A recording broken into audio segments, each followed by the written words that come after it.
ku gentar bersama denganmu yang aku percaya. Beri kemuliaan bagi Tuhan, beri sorak-sorai bagi Tuhan. Haleluya, haleluya. Terima kasih Bapak Dani, terima kasih Bapak Yohanes, luar biasa. Haleluya. Ada sukacita? Amin. Amin. Hari ini memang sedikit berbeda. Di luar dari skenario saya juga tidak menyangka ya. Baiklah. Saat ini mari kita persiapkan hati kita. Kita mau masuk dalam firman Tuhan. Kita mau mendengarkan firman Tuhan pada malam hari ini. Dalam perjalanan hidup kita masing-masing, apapun kita hari ini, itu semua adalah karya yang terindah yang Tuhan buat. Amin. Saat ini mari kita naikkan satu pujian karya terbesar.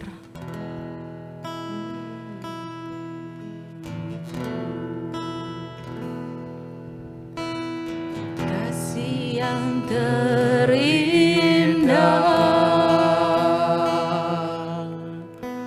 hati yang mulia, hanya ku temukan di dalam-Mu, Yesusku. Pujian dari hatiku Tuhan, pujian dari hatiku, selalu di setiap waktu, Selalu di setiap waktuku, tiada pernah berubah, tiada pernah berubah kasih-Mu. Katakan karya terbesar, karya terbesar dalam hidupku, pengorbananmu yang selamatkanku. Engkaulah harta yang tak ternilai, yang ku miliki dan ku hargai. Yesus, Engkau ku kagumi. Kita naikkan sekali lagi karya terbesar, kasih yang terindah, hati yang mulia, hati yang mulia, hanya ku temukan di dalam-Mu, Yesus. temukan di Dalam-Mu, Yesusku. Pujian dari hati kami Tuhan, pujian dari hatiku, selalu di setiap waktu, selalu di setiap waktuku, tiada pernah berubah kasih-Mu. Katakan karya terbesar, karya terbesar dalam hidupku, pengorbananmu yang selamatkanku.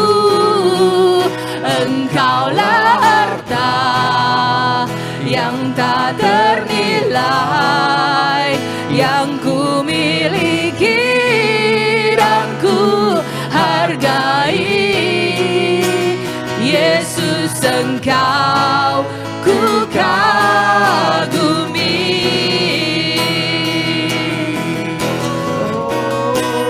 Karya terbesar dalam hidupku, pengorbananmu yang selamatkan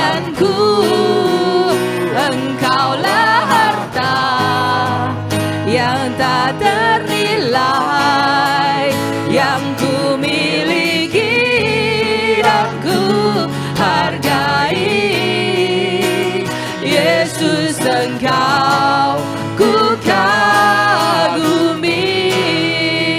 Kami undang hamba Tuhan untuk mimbar. Karya terbesar dalam hidupku, pengorbananmu yang selamatkanku. Engkaulah harta yang tak ternilai, yang ku miliki dan ku hargai. Yesus, Engkau ku kagumi. Karya terbesar, karya terbesar dalam hidupku, pengorbananmu yang selamatkanku. Engkaulah harta yang tak ternilai, yang ku miliki dan ku hargai. Yesus, Engkau ku kagumi. Yesus, Engkau, Yesus, Engkau ku kagumi. Yesus, Engkau ku kagumi.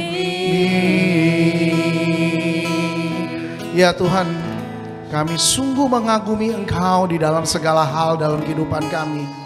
Apa yang boleh ada saat ini dan apa yang terjadi dalam kehidupan kami, semua karena izin daripadamu Tuhan, semua karena Engkau.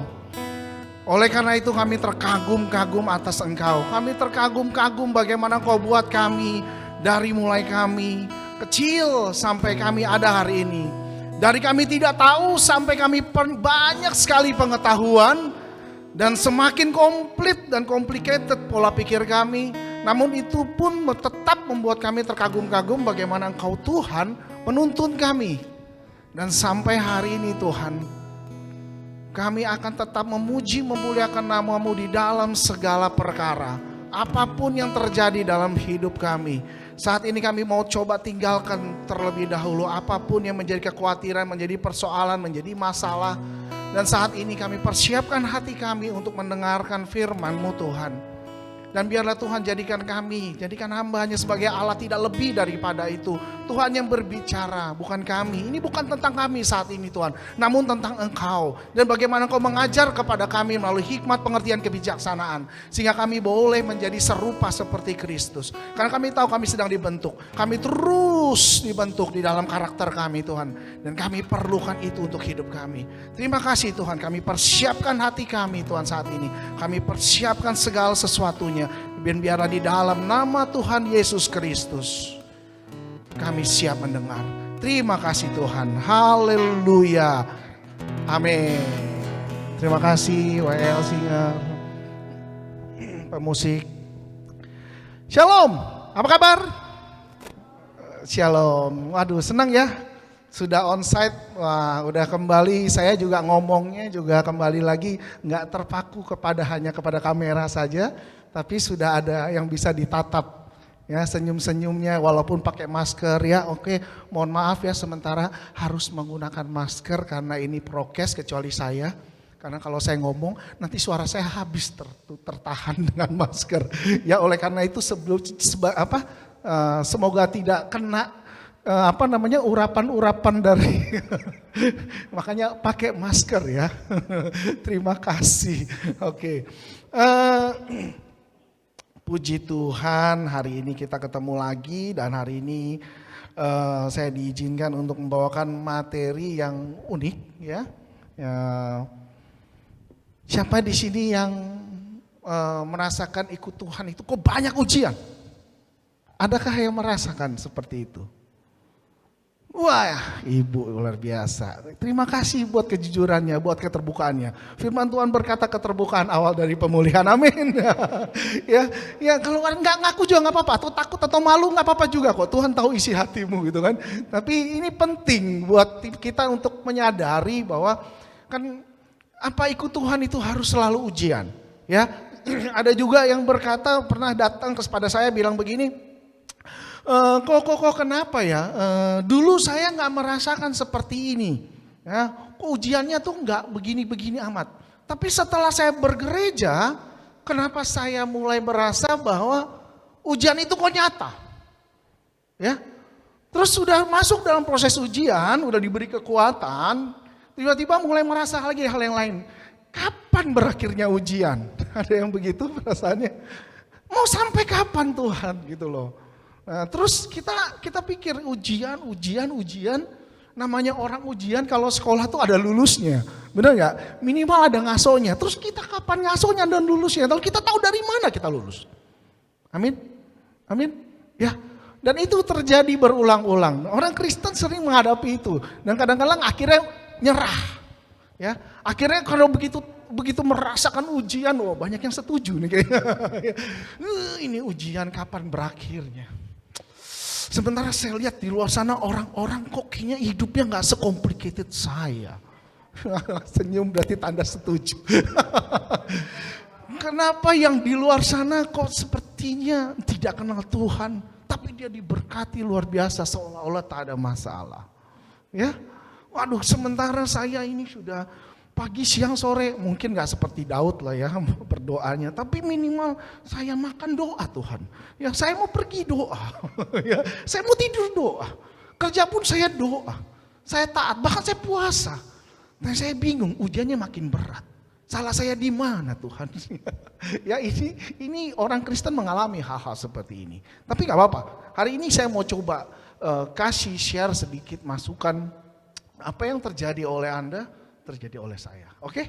Ya, apa yang terjadi oleh saya, terjadi juga oleh gembala sidang saya. Ya, semua sama. Jadi semua hamba Tuhan mengalami itu. Dan bahkan, Yesus pun mengalami itu. Ya, saya tekankan, Yesus pun mengalami itu. Oke. Namun ada hal yang perlu kita pahami. Jadi,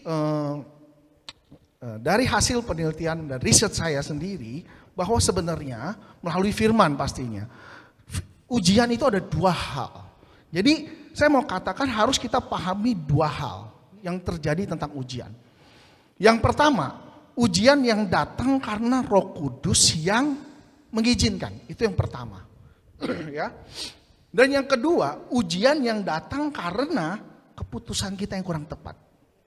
Nah, ini yang kita perlu pahami dulu sebelum masuk lebih dalam. Ujian pertama tadi bicara apa? Roh Kudus yang mengizinkan. Yang kedua bicara apa? Keputusan saya yang kurang tepat. Ya, jadi kita pahami dua hal ini sebagai dasar, lalu kita masuk. Jadi kita benar-benar, apakah iya firman Tuhan juga ada mengajarkan atau tidak? Ada. Dan saya baru menyadari setelah mengalami, dan semua akan mengalami dalam hal ini. That's why saya bisa share ke teman-teman, nanti saya akan kasih sebuah kesaksian juga bagaimana saya juga mengalami hal-hal itu, ya, baik di dalam bisnis maupun di dalam pelayanan. Ya, mari kita buka di Lukas yang keempat ayat 1 sampai yang kedua.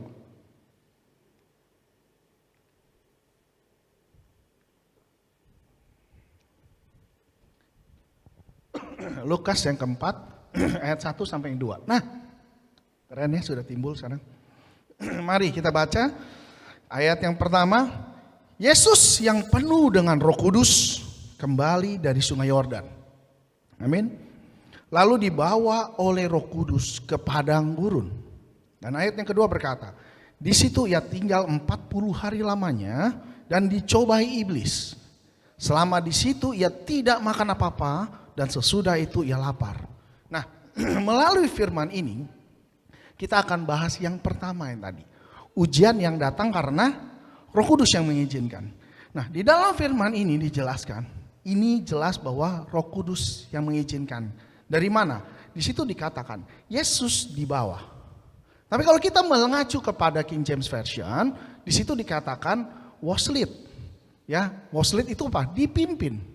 Artinya keduanya baik King James Version maupun di Lembaga Alkitabiah dikatakan bahwa dibawa dan dipimpin itu adalah satu, yaitu diizinkan. Artinya Roh Kudus yang bawa benar-benar, Yesus nggak punya kuasa untuk berbuat apa-apa untuk dibawa. Untuk mengalami hal itu. Ya, nah setelah kita lihat di ayat kedua, iblis sebagai eksekutornya, setuju ya? Jadi kalau kita lihat di sini, sebenarnya yang uji kita siapa? Roh Kudus atau iblis? Yang menguji. Yang menguji. Yang menguji. Yang di rumah boleh kalau di YouTube silakan menulis di kolom chat ya. Silakan. Siapa yang menguji? Nah, ya. Yang nguji siapa? Iblis, eksekutornya. Nah, bagian Roh Kudus apa? Nah, membawa. Ya diizinkan betul, pasti karena diizinkan makanya dibawa, ya kan? Yes, dibawa. Karena Yesus penuh dengan Roh Kudus. Nah, yang penuh dengan Roh Kudus perlu diuji gak? Perlu diuji. Jadi ujian gak selalu bicara tentang kamu dan saya yang mengalami, bahkan Yesus sekalipun yang diurapi, dipilih, perlu diuji. Namun perbedaannya adalah apa? Perbedaannya, ujiannya untuk apa? Ya, kenapa Yesus perlu diuji? Ya, karena ternyata pada saat itu kita lihat Yesus lagi dipersiapkan untuk proses melayani dan ia perlu diberi kekuatan. Dan proses pengujian ini sebenarnya adalah memberi kekuatan kepada Yesus. Demikian juga kepada kita. Kalau kita tahu bahwa sebenarnya ujian ini memberikan kekuatan, kita nggak akan melihat proses ujian ini sebagai suatu proses yang sulit. Sebagai proses yang menjenuhkan, membuat kita muak. Sehingga kita berpikir sampai kapan? Kalau kamu tahu bahwa kamu diberi kekuatan, kamu masih minta nggak? Masih bertanya sama Tuhan gak sampai kapan? Kalau kamu tahu kamu dapat kekuatan, kira-kira kamu berani gak bilang stop sama Tuhan? Lagi dikasih urapan, cukup Tuhan, cukup, kali ini cukup, buat hari ini cukup. Berani ngomong kayak gitu? Enggak. Malah kalau kita lagi terima urapan, udah lupa sama waktu, betul? Terus Tuhan, kau bilang sampai besok Tuhan, sampai nanti kau datang, gak apa-apa Tuhan, gitu kan? Ya kan, kebayangkan ada kesalahan persepsi di sini. Kita melihat ujian sebagai apa? Penderitaan. Nah, ibu-ibu ini luar biasa, ya kan? Namun harusnya kita melihat proses ujian sebagai apa? Pembekalan. Tuhan lagi kasih kekuatan. Jadi ada persepsi yang kita benerin dulu sebelum kita masuk lebih dalam. Bahwa ujian itu adalah proses penambahan kekuatan buat kamu.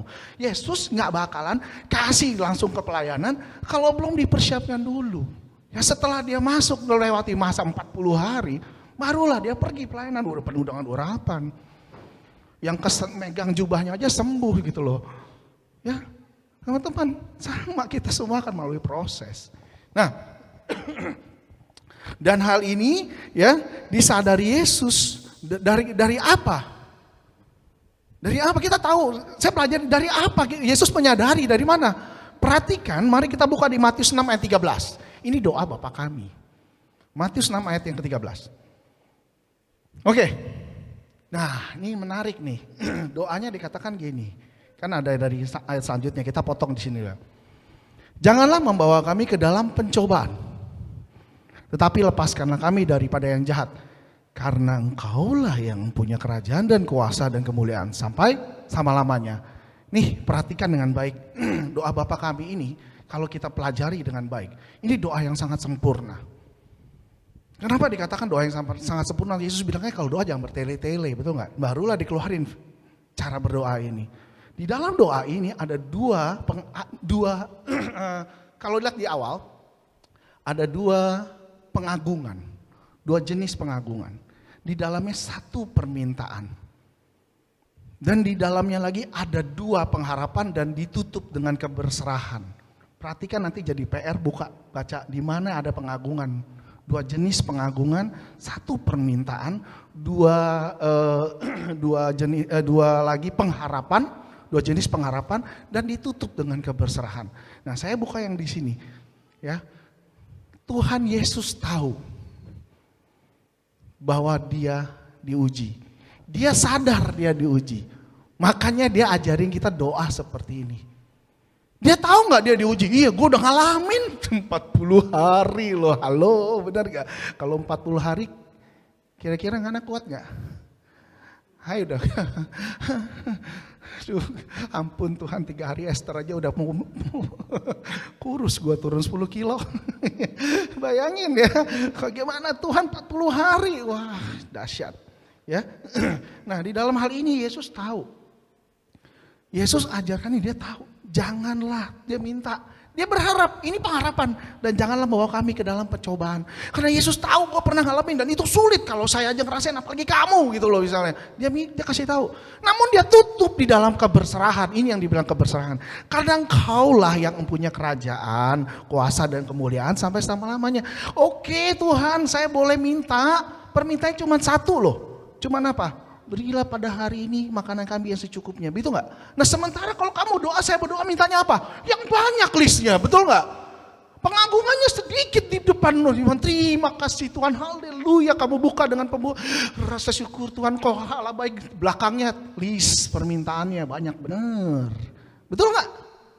Kalau ngaku bagus loh, Tuhan tahu loh. Nggak ngaku aja Tuhan tahu loh. Ya, ini yang mesti diubah. Sementara di Bapa kami, dia pengagungan, mintanya sekali, pengharapan, berserah. Doa ya seperti ini. Ya, kita juga kadang-kala menghadapi ujian, kenapa? Mungkin doanya salah.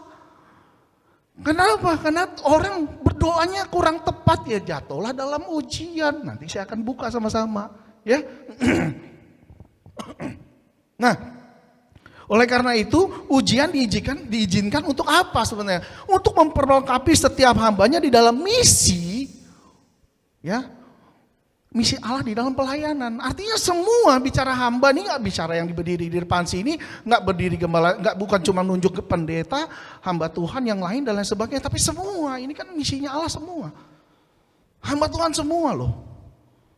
Kamu kenal kebenaran, Tuhan bilang pergilah. Dan jadikan seluruh makhluk adalah murid. Suruh baptis. Jadi bukan tugas seorang pendeta aja di depan untuk bicara dan membaptis orang, enggak. Tugas semua. Saya nggak bisa Tuhan berkhotbah, iya tapi kamu bisa kasih kesaksian kan. Orang bisa tergerak karena kesaksian. Orang bisa bertobat karena kesaksian, belum tentu dari khotbah. Kesaksianmu menggugah hati orang. Orang merasakan, oh saya nggak nyangka kamu mengalami itu.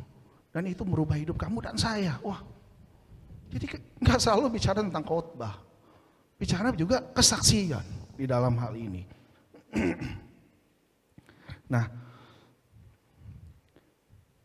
sementara hal lain bicara mengenai, tadi yang pertama kita bicara mengenai apa? Tuhan yang izinkan. Di dalam konteks ini kita bicara Tuhan yang izinkan. Roh Tuhan, roh Allah. Ya, Roh Kudus yang mengizinkan. Yang sementara yang lainnya bicara berbeda. Sementara yang kedua bicara karena kelalaian kita. Oke, kita buka di Matius 26 ayat 41.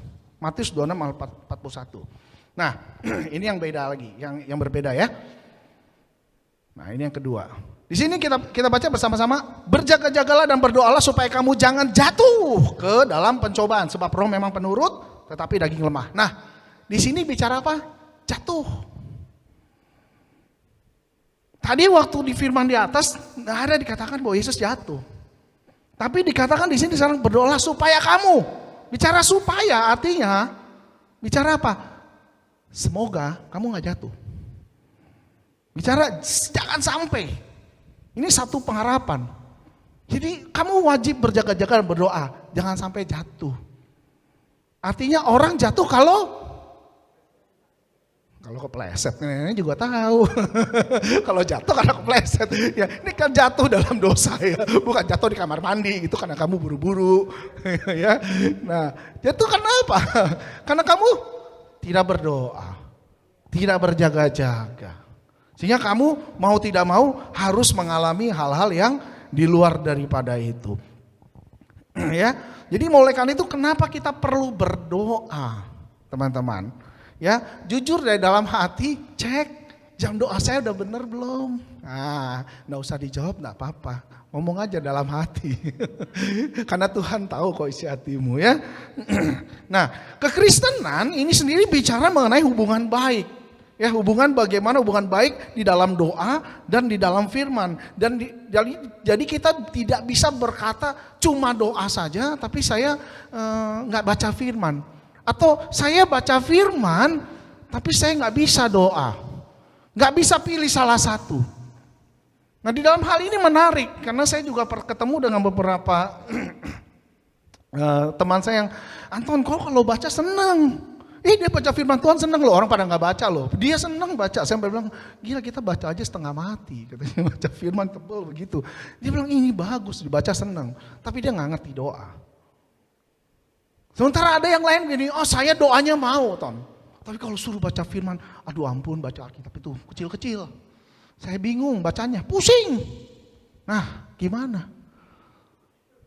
Sementara firman bilang berjaga-jaga dan berdoalah. Nah, berjaga-jaga ini berbicara apa? Kita perlu bawa pedang, bawa tameng, atau apa? Jelas dikatakan berjaga-jaga sini adalah apa? Korelasinya kepada firman. Nah, kenapa kita perlu baca firman? Supaya saya tahu tipu muslihat iblis seperti apa. Supaya saya tahu ini roh Tuhan atau roh iblis yang lagi bicara. That's why saya punya perisai. Saya punya pedang firman. Dalam ketentaraan aja, Anda butuh perisai dan butuh pedang. Bagaimana Anda bisa berjaga-jaga, Anda tangan kosong? Kamu pikir karate cukup?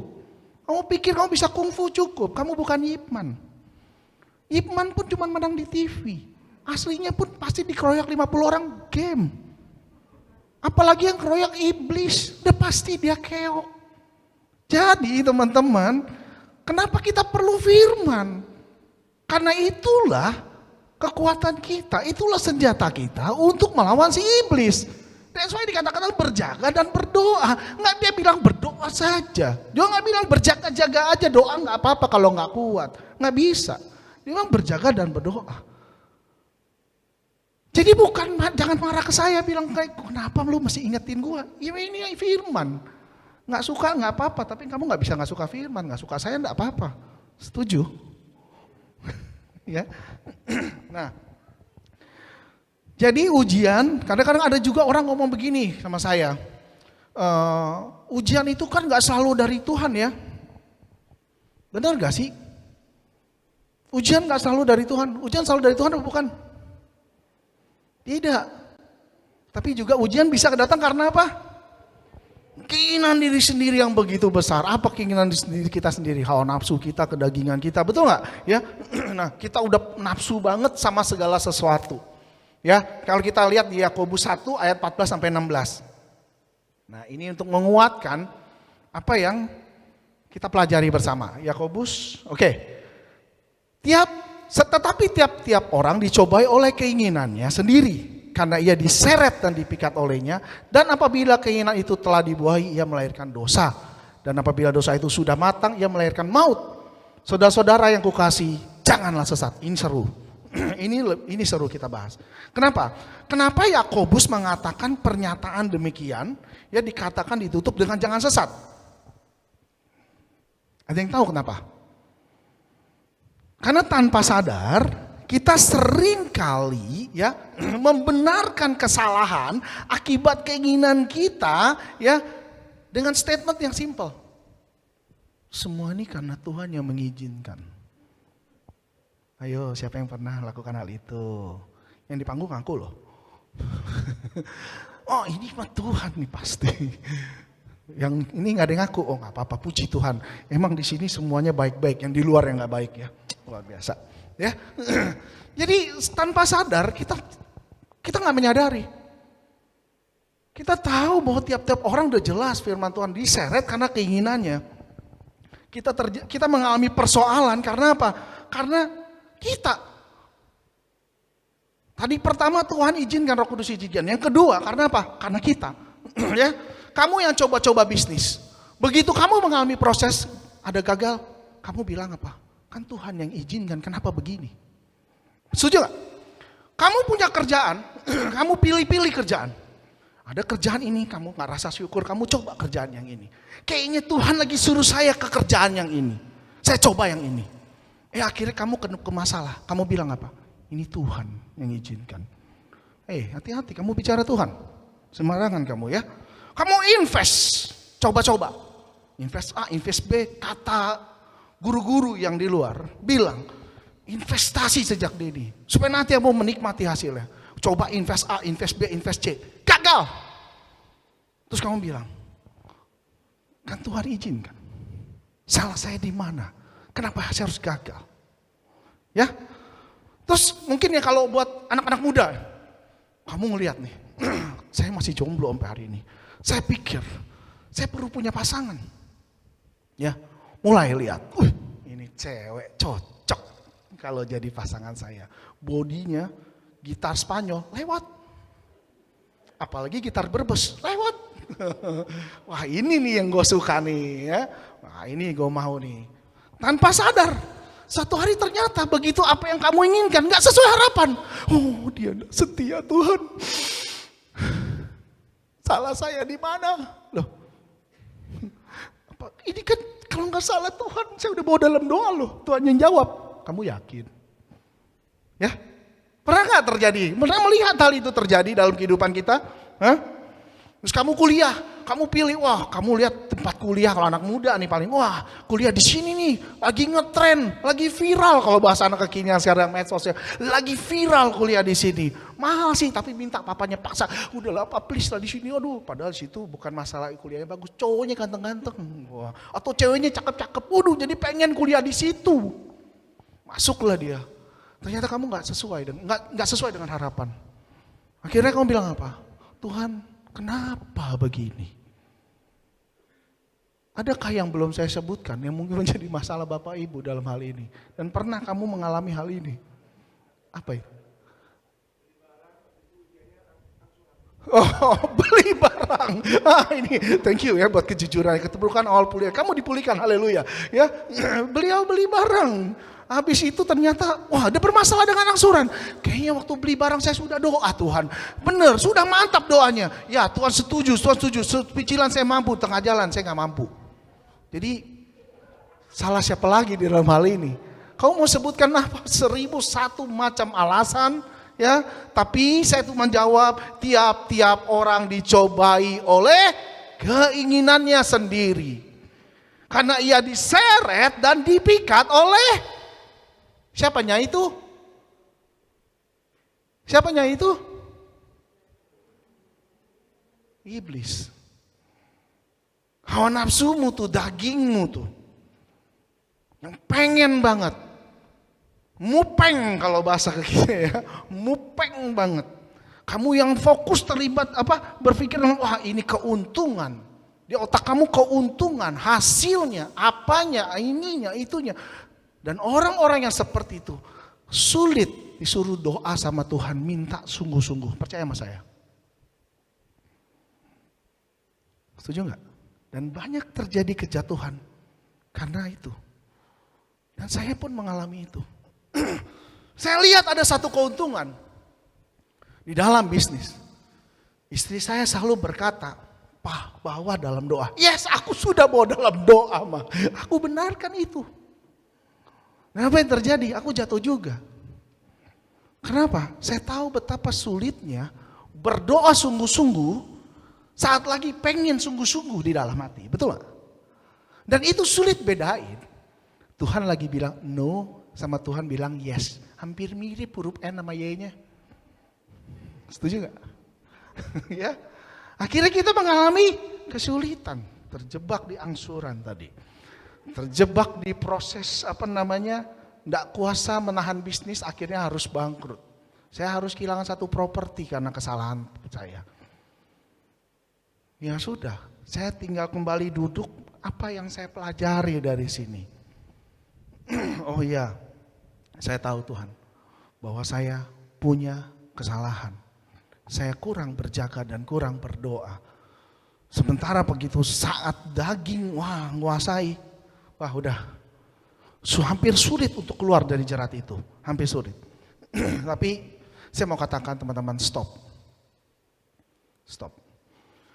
Kita belajar. Ya, memang di dalam ujian ini ada dua hal tadi. Pertama, karena Tuhan izinkan. Yang kedua, karena kelalaian kita. Ini yang wajib kita tahu dulu dalam proses ini. Ya, nah kalau kita tahu, kita harus menyadari. Kalau apalagi tahu saya salah. Harusnya ngapain kalau salah? Bertobat, balik. Tapi berapa banyak dari kita ya, waktu kita sadar kita salah, kita bukannya bertobat, tapi kita malah apa? Membenarkan diri. Kita berusaha untuk tetap gimana caranya itu kembali ke kita. Dan apalagi yang berbahaya kalau kamu sudah makin tahu firman, kamu cari firman Tuhan yang cocok untuk membenarkan perkataanmu, keputusanmu, setuju? Dan semakin dalamlah kamu dalam dosa, semakin rusaklah engkau. Karena apa? Kamu bukannya kembali ke Tuhan, tinggal berlutut, Tuhan aku salah. Tuhan mau cari orang kayak gitu. Kalau salah ngaku. Bukannya salah yakin. Ya. Yang ada malah apa? Kita sering benarin diri. Malah kita kejebak dan lebih dalam lagi. Nah, oleh karena itu mulai saat ini ya, terutama bagi pebisnis atau ya baik pria maupun wanita ya, kata kunci sebelum Anda mulai berbisnis adalah apa? Berjaga-jaga dan berdoa. Supaya kamu tidak jatuh di dalam pencobaan. Pencobaan ini perlu ada. Tapi kalau bisa biarlah pencobaan yang datangnya dari Roh Kudus, jangan datang dari kesalahan kita. Ya. Oke, kita buka di 1 Timotius 6 ayat yang ke-10.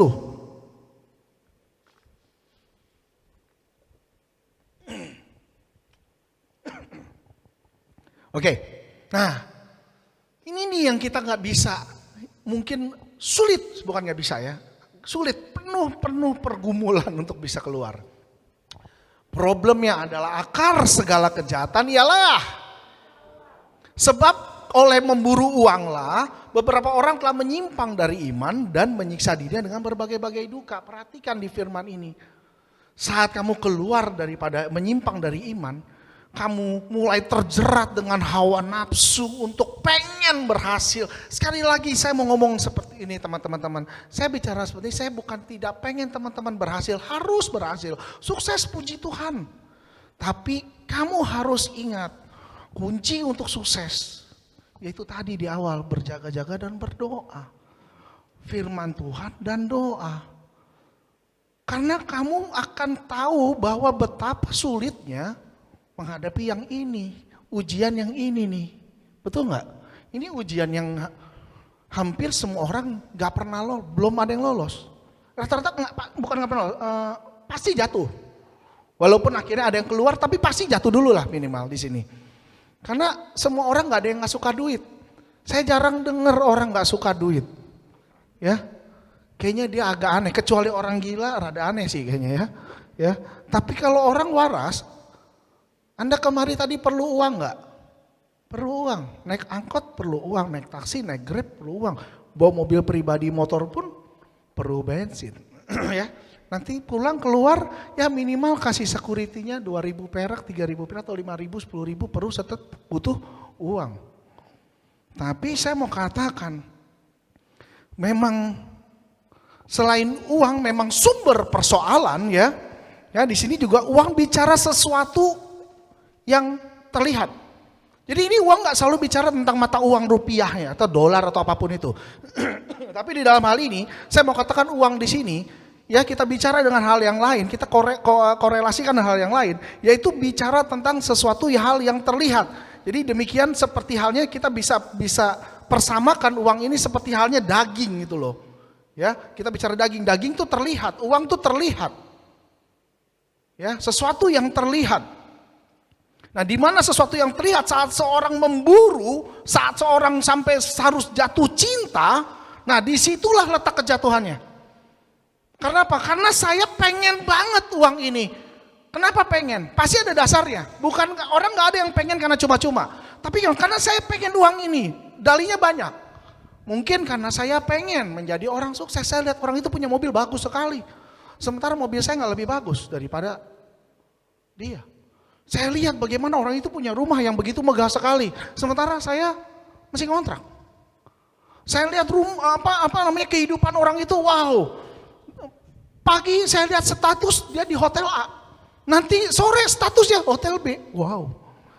Jangan-jangan dia cleaning service itu. Canda. Canda ya, ini beneran. Di sini Pagi hotel A, siang hotel B, nanti sore hotel C. Wow, ya kayaknya enak sekali hidup seperti orang itu. Saya mau juga. Nah kita tanpa sadar karena keinginan-keinginan itu membuat kita terpikat dan mau gak mau kita harus jatuh dengan persoalan. Ya, nah disitulah letak kejatuhan yang saya katakan. Oleh karena itu perhatikan kalau Tuhan ajarkan. Tuhan bilangnya apa? Carilah dahulu kerajaan Allah dan seluruh kebenarannya. Maka semua akan ditambahkan kepadamu. Kamu harus menyadari yang kamu mau itu adalah tambahan. Yang utamanya siapa? Kerajaan Allah, Tuhan. Sementara uniknya kita mau yang tambahannya banyak, tapi kita nggak mau cari sebanyak-banyak yang benar dulu. Berapa banyak orang jatuh bukan karena dia nggak kenal Tuhan, tapi karena ngakunya kenal Tuhan. Sebenarnya enggak. Seorang sibuk cari, berharap Tuhan tolong berkati saya. Definisi berkat rata-rata sih berhubungan dengan uang dan apa yang kita mau. Jarang bersyukur bilang Tuhan terima kasih buat berkat hari ini. Kenapa? Aku lihat anak-anakku sehat semua. Aku lihat aku hari ini gak sakit Tuhan. Sementara ada yang lagi berdoa, Tuhan berikan aku waktu. Kenapa dokter bilang tinggal 2 bulan lagi. Betapa waktu sangat penting buat sebagian orang. Sementara kamu melihat biasa aja.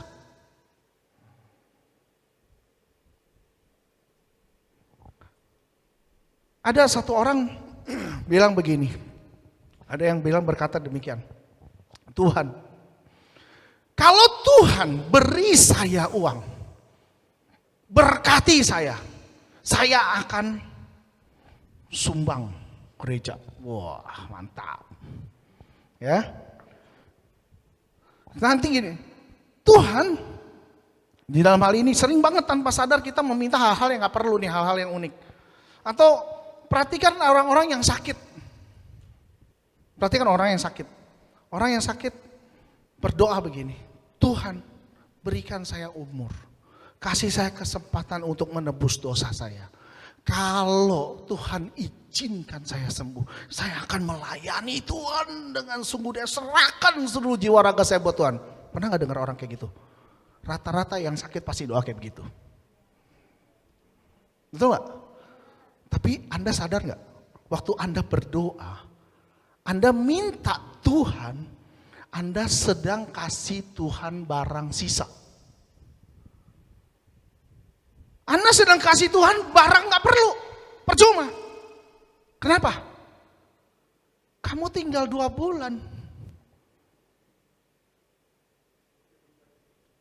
Sudah tinggal 2 bulan, waktu kamu harus menghadapi kenyataan kamu tinggal 2 bulan, baru kamu berjanji sama Tuhan. Pertanyaannya, waktu kamu lagi sehat, kemana janjimu? Waktu Tuhan kasih kamu kekuatan dan kesehatan, apakah kamu pernah ingat untuk berjanji seperti itu? Lalu kenapa kamu bisa lebih mengakui sekarang, mantap mau melayani Tuhan, setelah waktu dokter bilang tinggal 2 bulan? Di mana keadilan kalau saya jadi Tuhan? Saya tanya, kamu mau kasih saya barang sisa? Yang jelas-jelas sudah gak ada guna ini, tinggal tunggu mati. Kamu berharap kamu sembuh. Apa kamu yakin bahwa setelah sembuh dia akan 100% buat Tuhan? I don't think so. Saya gak yakin.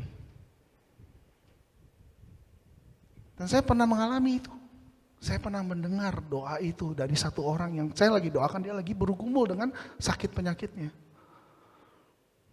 Saya katakan ya gak apa-apa, kamu boleh berharap sama Tuhan. Tapi ingat, jangan bilang Tuhan gak adil. Kenapa? Karena Tuhan itu sudah adil. Kalau kamu mau melayani, kamu harus berpikir waktu kamu lagi sehat. Bukan saat ini setelah kamu sudah kondisi seperti ini, baru kamu pikir Tuhan sudah tidak adil. Ya. Nah, ingat bahwa satu patokan yang menarik adalah gini. Buat kita nih yang berusaha ya, kadang kita pengusaha atau kerja dan lain sebagainya.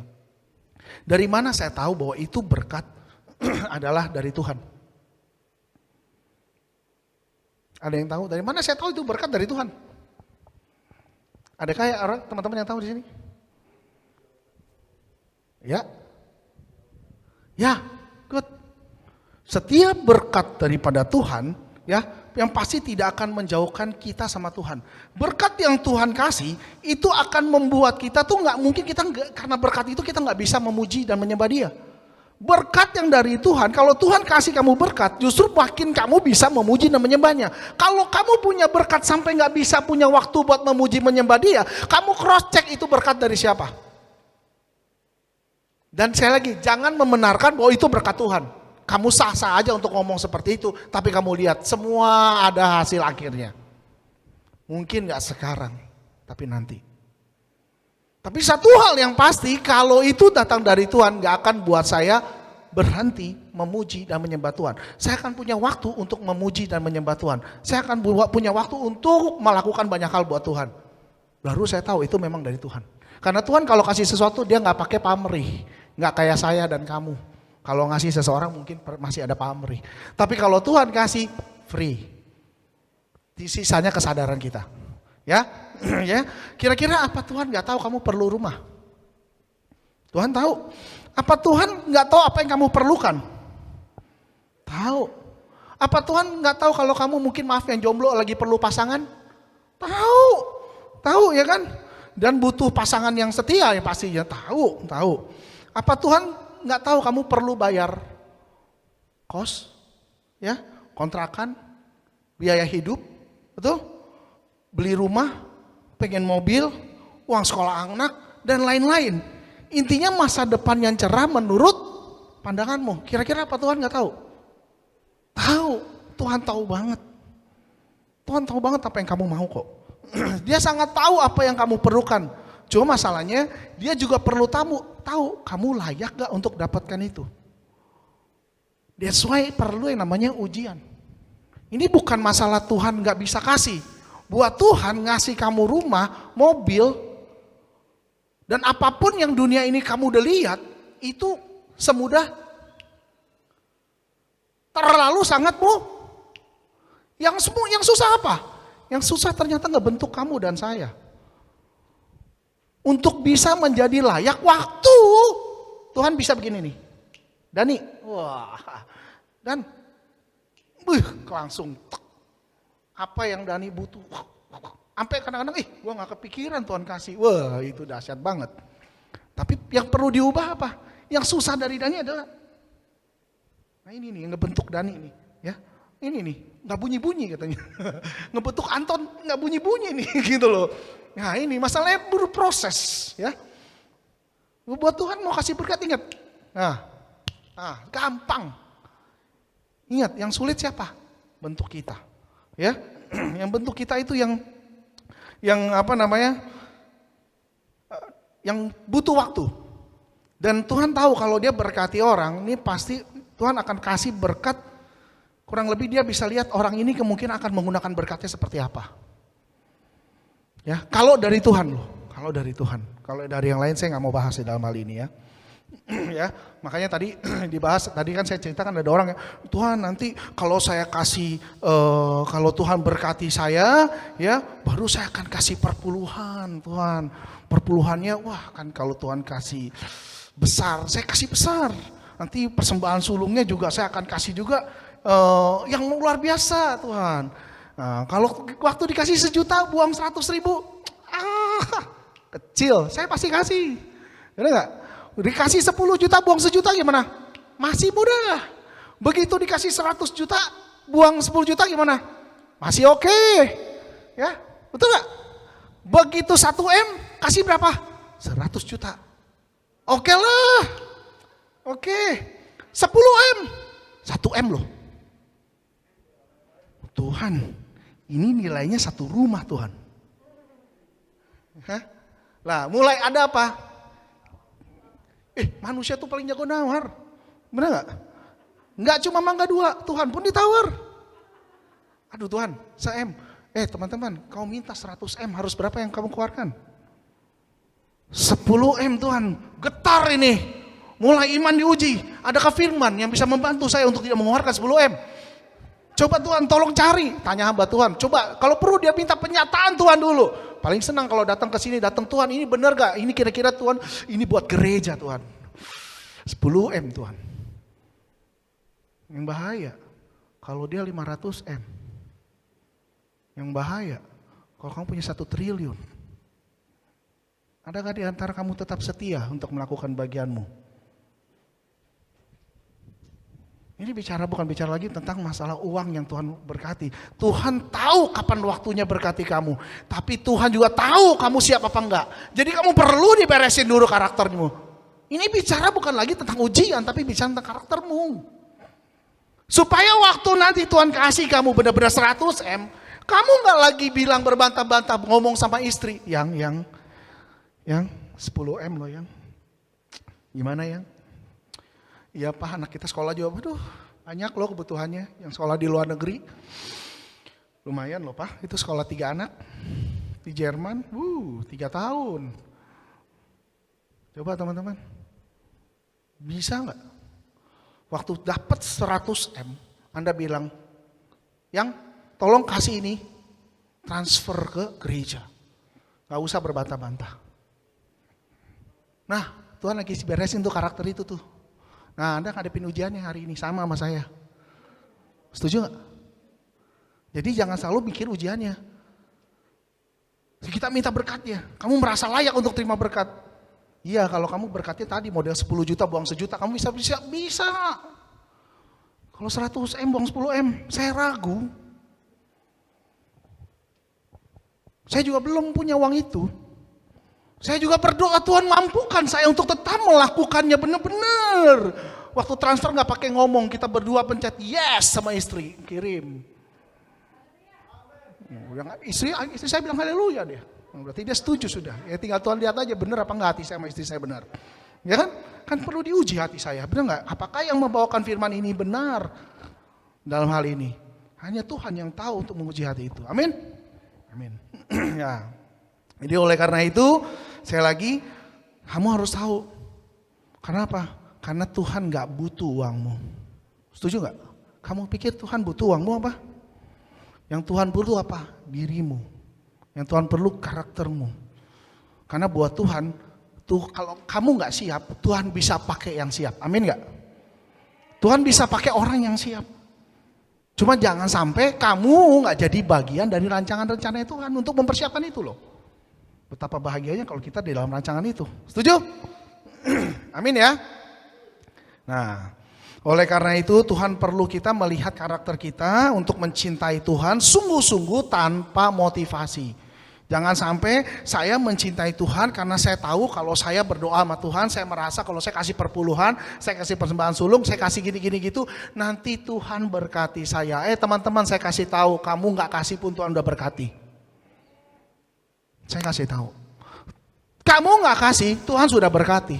Kamu aja gak sadar. Karena kamu ngukur berkat berdasarkan apa yang ada di pikiranmu. Kamu ngukur besarnya berkat sesuai apa yang ada dagingmu mau. Sementara kamu lupa. Sementara tadi ada anak orang sampai butuh. Tolong kok, saya butuh uang. Karena anak saya butuh transplantasi inilah, itulah dan lain sebagainya. Sementara kamu lihat anak kamu di bawah lagi makan dengan gembira. Makan pagi, sarapan. Kamu makan apa deh hari ini? Aku makan sereal, papa udah sehat sekali. Dan kamu lupa untuk bilang itu berkat saya. Betul? Itu berkat saya. Anak saya sehat Tuhan. Bener gak? Dan saat kamu bangun pagi, bisa cuci mobil. Sementara ada yang keluar kamar, mau ke WC doang loh, susahnya setengah mati. Kena stroke, sakit ini itu. Mohon maaf, saya bukan sedang menghina teman-teman yang, tapi percayalah, apa yang terjadi dalam kehidupan kita, wajib kita syukuri. Walaupun Anda saat ini sakit, tetap disyukuri. Kenapa? Karena tadi Anda sakit. Tapi ada juga yang lebih parah, harus mengalami waktu saya umurnya tinggal 2 minggu lagi. Mungkin Anda baru aja mendapat serangan jantung, Anda mendapat serangan stroke dan lain sebagainya, dan lain sebagainya. Tapi Anda masih dikasih kesempatan sama Tuhan. Sementara ada yang sedang menghadapi persoalan dengan waktu. Nah, mari kita buka di Lukas 4 ayat 13. Waktu terbatas. Oke, Lukas 4 ayatnya ke-13.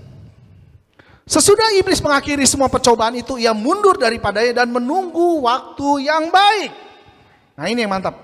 Ya. Perhatikan, waktu iblis mengakhiri semua pencobaan, ini kepada siapa nih? Yesus, oke. Ia mundur daripadanya. Ini hanya huruf besar, Yesus ya, benar ya. Dan menunggu waktu yang baik, betul nggak? Artinya, ini saya sedikit agak mohon maaf. Sedikit bawakan kebetulan yang ada terjadi di tempat ini. Mungkin ada beberapa statement yang menurut saya kurang tepat. Ujian yang tertinggi adalah waktu saya digesek dengan pemimpin saya. Mohon maaf, saya kurang setuju. Kenapa saya kata kurang setuju? Karena bicara mengenai tertinggi, artinya saya sudah mentok di akhir. Berarti kalau sudah mentok di akhir, udah gak ada lagi ujian dong. Kan udah tertinggi, udah selesai. Tinggal tunggu rapture. No, tidak. Setuju gak? Terus kita gak ada ujian lagi? Tidak. Karena firman ini jelas berkata, sesudah iblis mengakhiri pencobaan itu, ia mundur sebentar dan menunggu waktu yang baik. Artinya apa? Iblis sudah selesai gak ngelakuin? Belum, dia lagi sebentar mundur and wait the moment, and dia lihat kapan waktu yang tepat. Ya. Ujian bisa datang dari mana aja. Bisa datang dari pemimpinmu, bisa datang dari pasanganmu, bisa datang dari saudaramu, bisa datang dari rekan kerjamu, bisa datang dari rekan sepelayananmu, bisa datang dari orang tuamu dan lain sebagainya. Betul? Dia bisa datang dari mana saja.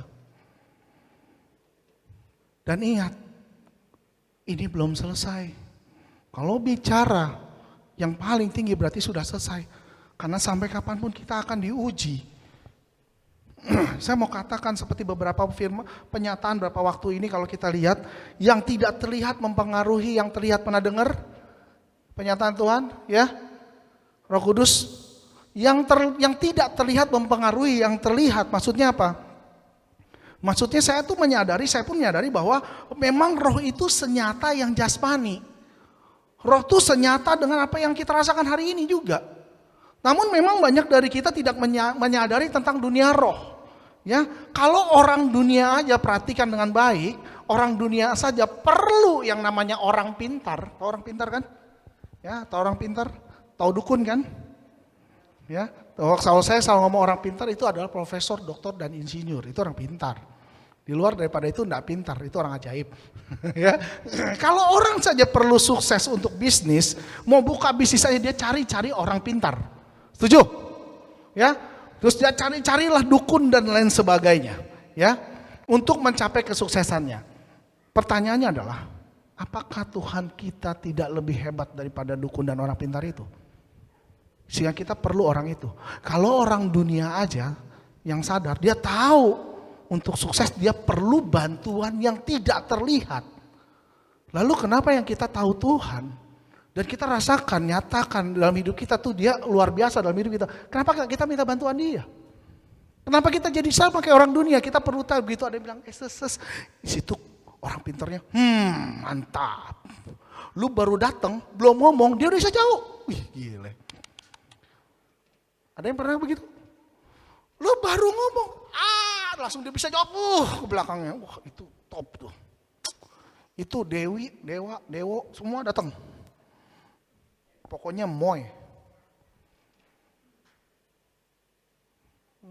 Teman-teman, ini yang terjadi di dalam dunia. Saya mau katakan, seperti yang gembala kita selalu katakan. Kenapa gembala sidang kita selalu ingetin, berdoa di dalam roh. Karena roh memang senyata itu seperti daging. Dan waktu Anda menghadapi proses ujian, perhatikan dengan baik. Dan ujian itu pasti rata-rata datang melalui dunia roh. Karena proses itu bukan untuk, selain untuk daging, dia proses roh kita juga. Seperti tadi di firman, setelah Yesus dipenuhi roh, baru dibawa. Perlu diproses rohnya juga. Jangan-jangan kita belum layak. Oleh karena itu perlu diproses. Oke Tuhan, sekarang saya tahu, udahlah. Saya sadar Tuhan, saya jatuh. Terus bagaimana Tuhan? Kalau saya udah jatuh, saya udah berdoa minta maaf, saya harus gimana? Mari kita buka di Yakobus 1 ayat 2-4. Yakobus 1 ayat 2-4. Saudara-saudaraku, anggaplah sebagai suatu kebahagiaan apabila kamu jatuh di dalam berbagai pencobaan. Jadi teman-teman, kalau udah jatuh juga ya sudah, nggak apa-apa. Ini kan Tuhan kita, bukti bahwa Tuhan kita mah baik, bukan? Bukti bahwa Tuhan kita mah baik, bukan? Baik gak? Baik. Sebab kamu tahu bahwa ujian terhadap imanmu itu menghasilkan ketekunan. Dan biarkanlah ketekunan itu menghasilkan buah yang matang. Supaya kamu menjadi sempurna dan utuh dan tak kekurangan suatu apapun. Jadi setiap ujian mengandung unsur buah roh. Amin. Jadi ujian untuk apa? Untuk menghasilkan buah roh. Kita kan minta mau jadi serupa seperti Yesus. Nah, kita tahu ukurannya dari mana? Ukurannya dari mana? Buahnya. Jangan sampai waktu orang makan buahmu, dia kecut. Kecut banget. Terlalu asam. Nah, katanya hamba Tuhan, tapi nipu. Nah, kayak gitu udah kejadiannya. Katanya kenal Tuhan, ke gereja. Bukan tiap Sabtu, Selasa juga, Jumat juga, tapi bohong. Jadi batu sandungan kita. Buahnya kita belum matang. Ini yang perlu diberesin. Yes? Jadi kembali lagi, semua ujian untuk memproses buah roh kita. Mari buka di 1 Petrus 4 ayat 12-14. Nah, saudara-saudara yang kekasih, janganlah kamu heran akan nyala api siksaan yang datang kepadamu sebagai ujian. Seolah-olah ada sesuatu yang luar biasa terjadi pada atasmu. Sebaliknya bersukacita sesuai dengan apa? Dengan bagian yang kamu dapat dalam penderitaan Kristus.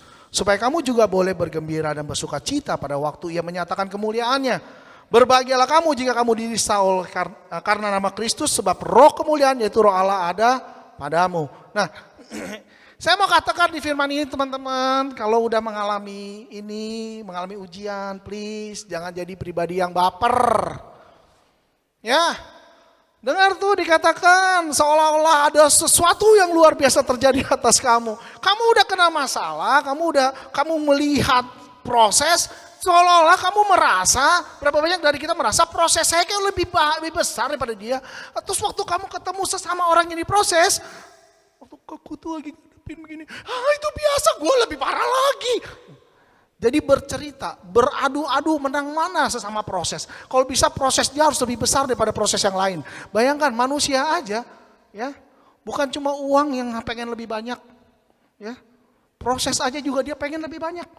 Betul nggak? Tante, masalahmu biasa. Tante nggak tahu saya ngadepinnya kayak apa. Teman-teman biasa aja. Nggak ada sesuatu yang luar biasa kok. Ya, suruh bersukacita, yang mana Tuhan bilang. Karena pencobaan kita tuh biasa. Apalagi waktu kamu dinista karena nama Kristus. Sebab roh kemuliaan yaitu roh Allah ada padamu.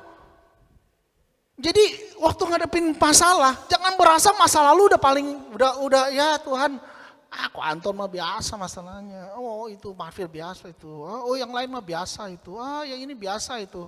No. Semua sesuai kapasitas. Amin.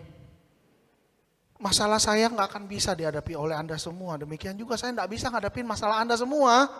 Kenapa? Saya tidak ada di posisi Anda, saya tidak tahu diri Anda seperti apa. Emang kamu teman-teman hadapi pun saya tidak tahu. Ya, Tuhan yang tahu sama Anda, dan Dia akan kasih semua porsinya sesuai. Amin. Jadi jangan merasa bahwa Anda ngadepin masalah ini sendiri. Wah udah Tuhan. Lu mah biasa dan masa lalu nggak bisa. Saya bukan Dani. Saya tidak bisa rasakan, yang saya bisa lakukan terhadap Dani adalah berdoa. Dani pun tidak bisa rasakan apa yang saya rasakan. Dani yang bisa lakukan adalah berdoa, amin Dan. Itu yang bisa kita lakukan bersama-sama, ya sesuai kapasitas. Karena Tuhan bilang di 1 Korintus ayat yang ke-10 sampai 13, mari kita buka 1 Korintus 10 ayat yang ke-13. Ya, pencobaan-pencobaan kamu tuh yang alami adalah biasa. Kenapa biasa? Tidak melebihi. Sudah jelas kan? Sebab Allah setia, karena itu Ia tidak akan biar kamu dicobai melampaui kekuatan. Jadi yang tahu kekuatan kita siapa? Tuhan. Jadi waktu kamu dicobai, Ia akan berikan kamu jalan keluar. Ada way out-nya nggak? Ada. Sehingga kamu dapat menanggungnya.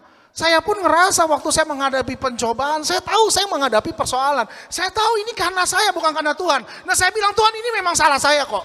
Saya yang terlalu menggebu-gebu pengen untung. Dan saya salah akhirnya. Dan saya baru menyadari Tuhan, memang Kau yang berdaulat atas hidup saya. Tapi melalui kejadian saya belajar banget, saya tahu Tuhan. Saya belajar mensyukuri hari ini apa yang saya dapat. Sekecil apapun, walaupun saya tahu Tuhan apakah ini bisa menjawab semua kebutuhan saya. Tapi mungkin dalam pikirannya saya yang kecil, saya nggak bisa jawab. Tapi saya percaya pikiran saya kecil, Tuhan saya pikirannya besar. Dia bisa jawab. Amin. Amin. Amin. Belum makan malam. Sudah makan malam, amin. Kamu kecil pikirannya, saya kecil pikirannya, tapi Tuhan pikirannya terlalu besar. Kamu pikir gak mungkin, apa yang gak mungkin buat Tuhan? Berarti kalau kamu pikir gak mungkin, kamu mau coba selami pikiran Tuhan, kamu pikir Tuhan sama pikiran kamu, tidak. Tadi saya bilang, buat Tuhan kasih. Buat kamu, perlu kerja keras, mati-matian. Kepala jadi kaki, kaki jadi kepala, siang jadi malam, malam jadi siang. Begitu cara kamu untuk bekerja. Karena memang dari awal emang kamu udah dikutuk. Tapi mulai karena Tuhan, kamu dilepaskan dari kutuk. Dalam timur sejauh timur dari barat. Tuhan buang. Kirain pada lupa. Amin. Sudah selesai. Sekarang tinggal kita belajar sama Tuhan. Kita datang ke Tuhan. Tuhan saya salah. Tuhan saya tahu saya kurang bersyukur. Ya, tolong dong Tuhan, bagaimana caranya? Supaya saya bisa menyelami jalan pikiran Tuhan. Jangan pikiran saya terus. Jangan maunya daging kamu terus. Kamu mau mati-matian berusaha. Hari ini saya 43 tahun. Ya, saya mengenal Tuhan 10 tahun. Saya rasa belum cukup. Saya baru dimerdekakan 10 tahun yang lalu. Bayangkan 33 tahun saya ngapain? Yang saya pikir sukses itu harus kerja keras. Sementara Tuhan berkati anaknya tidur. Ini bukan berarti saya benarkan besok kamu tidur diberkati. Pasti, ya jangan takut. Kamu tetap harus bekerja. Tapi bekerjanya nggak perlu ngoyo. Kamu ngoyo kalau Tuhan nggak berkati juga kamu nggak bakal dapet. Sementara ada orang yang berjeri lelah sampai segitunya, dia punya hal-hal yang lebih baik daripada yang kamu kerjakan. Akhirnya kamu nggak akan merasa, kamu ngeliat kok kayak sia-sia pekerjaan kita. Kenapa kamu melakukannya dengan kekuatanmu? Sementara Tuhan maunya kamu lakukan dengan caranya Dia. Dan masalah yang kamu terhadapin itu masalah biasa. Kamu cuma cukup kembali ke Tuhan, that's it. Masalahnya kamu terlalu gengsi untuk kembali ke Tuhan. Malu untuk mengakui bahwa gue salah. Saya salah Tuhan, saya salah. Saya salah, waktu saya salah saya bilang ke istri saya, mari kita berdoa. Saya salah. Saya bilang istri saya salah Ma. Saya buat kesalahan, maafkan saya. Saya bersyukur Tuhan anugerahi saya istri yang tidak menghakimi saya. Dia bilang di balik kesalahanmu ada proses pembelajaran. Dan kamu akan semakin bijaksana di dalam kesalahan. Karena memang firman Tuhan bilang kamu bisa jatuh. Tuhan gak bilang janjiin kamu gak mungkin jatuh. Bisa jatuh. Berkali-kali, bukan sekali dua kali saya jatuh. Berkali-kali. Dan berkali-kali istri saya bilang gak apa-apa, kita belajar. Kamu tahu kalau kamu gak jatuh, bagaimana kamu didik anak kamu? Anak laki-laki kamu. Karena dengan begini saya bisa didik anak laki-laki saya mengerti arti proses kejatuhan. Setuju? Amin. Bagaimana saya mengajari dia untuk keluar dari kejatuhan? Saya gak pernah jatuh seumur hidup saya. Betul? Karena saya pernah jatuh berkali-kali. Saya akan lebih bijaksana untuk didik anak saya tentang arti kejatuhan. Amin. Nah saya bersyukur untuk itu. Dan saya rasa itu pun adalah berkat Tuhan. Supaya saya bisa ajarin anak saya mengenai proses dalam kehidupan dan jatuh. Dan memang harus biarkan mereka jatuh. Cuman perlu kita kasih tahu dia bagaimana caranya bangkit. Kalau papa bisa lakukan itu, papa yakin kamu bisa karena kamu keturunan papa. Darah papa ada di kamu dan kamu pasti bangkit.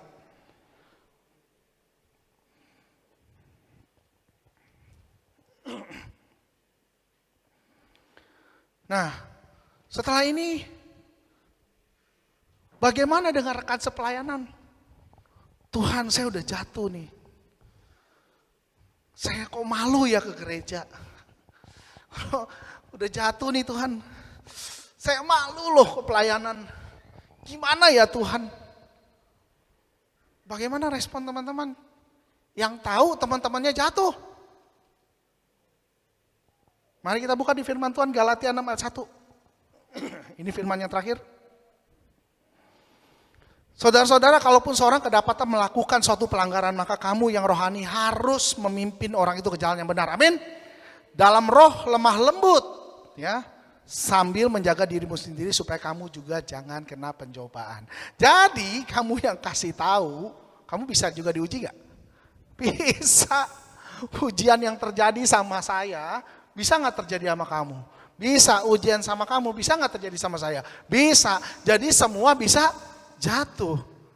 The problem bukan masalah jatuhnya, the problem adalah bagaimana kamu menyadari prosesnya dan kamu jadi lebih bijak waktu kamu bangkit. Amin. Ya. Jadi bukan di situnya ya.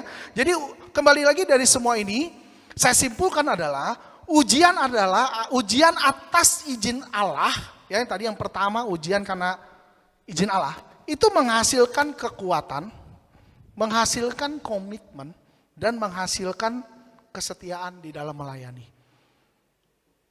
Fokus kalau Tuhan kasih ujian, izin yang terjadi, pasti fungsinya untuk hal itu. Nah ini ada, nanti saya akan bawakan kesaksiannya. Lalu ujian atas kelalaian kita apa fungsinya? Nah kita buat salah, kondisi kita buat salah nih, ujiannya ini gimana nih? Nah ujian yang kita lakukan karena kelalaian kita, itu menghasilkan kebijaksanaan di dalam karakter. Amin. Karena itu akan menjadi pupuk bagi pohon roh, sehingga pohon itu akan bertumbuh, dan pohon itu akan menghasilkan buah roh yang dapat dinikmati oleh orang-orang sekitar kita. Ini poinnya. Jadi jangan sedih kalau kamu harus mengalami salah satu dari kedua itu atau dua-duanya sekaligus. Karena itu kamu akan terus dibentuk secara buah roh. Sehingga kamu akan ketemu siapapun, orang akan tahu bagaimana ketemu kamu tuh ada sukacita. Kamu punya integritas. Kamu penuh kasih. Ada 9 buah roh sampai dengan penguasaan diri.